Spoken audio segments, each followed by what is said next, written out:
The fear of death follows from the fear of life. A man who lives fully is prepared to die at any time. Mark Twain. We all have to die at some stage, but for most of us, it's a taboo subject, something we don't talk about, and besides, it's way off in the distance. We're all living longer. Just look at the stats, right? That was me. But then in March 2018, I was told that I had an incurable disease, metastatic breast cancer, prognosis unknown.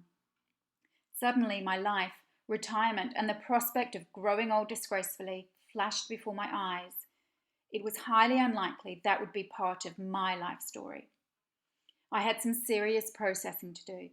What did this mean for me? What did I want my life to mean, to be remembered for? Did I have any regrets? Thankfully, in 2002, I met and then married Matthew Chadwick.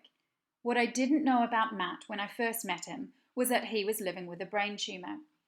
He'd been operated on in January 1998 and given 14 months to live. During those 14 months, he sat and waited. However, he got stronger, both mentally and physically. By the time I met him, I thought he was just your regular Jack the Lad. He was in most ways, however, he had a unique quality, the thing I admired most about him.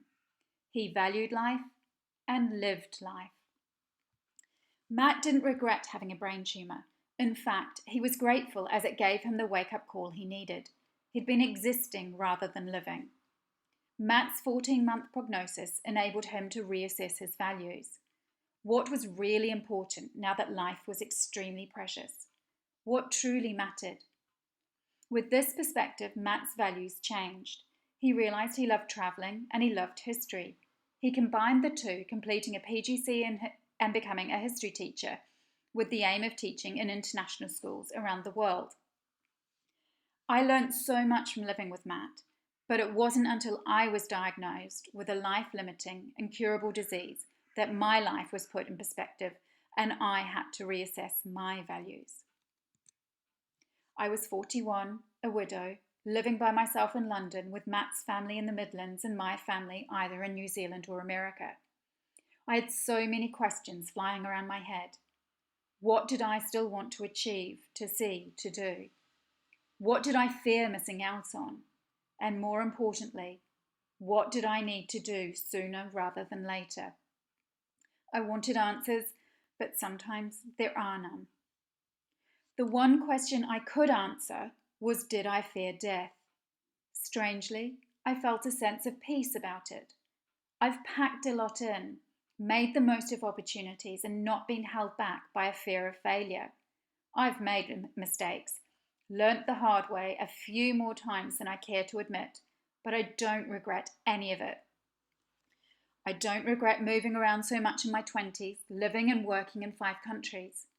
I don't regret being rescued by the British Embassy in South Korea, being bought champagne by a thumbless Russian in St. Petersburg, or nearly freezing in a tent just so I could spend time with friends in Norway.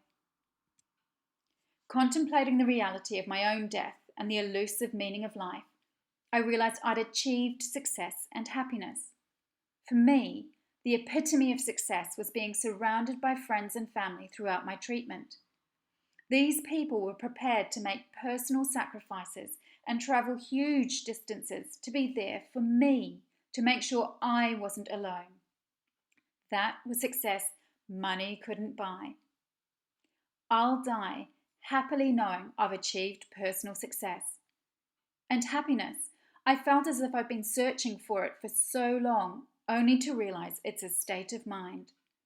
Despite everything, I was happy and content and unafraid of death. With so much life still to be lived and not wanting any regrets, on my very first day of treatment, barely able to walk from the pain in my back, I booked a birthday trip to Cuba with my sister. That was 8 months away. I then booked lots of little things to look forward to as each visitor came and stayed with me for the 6 rounds of chemo. This not only got me through the treatment, but I only remember the good times. The realities of chemo and A&E visits are all surpassed by those happy memories. For me, many of my happiest times are when I'm exploring new places. Travel brings me joy. Knowing my life is extra precious, shortly after my diagnosis, I took a gamble. It was unlikely I would get a mortgage given my situation, so I decided to use my small nest egg and enjoy travelling while I could. If I blew it all and ended up living another 40 years, then I'd deal with the consequences of that later. For now, the priority is to make memories while I can. After all, a man who lives fully is prepared to die at any time.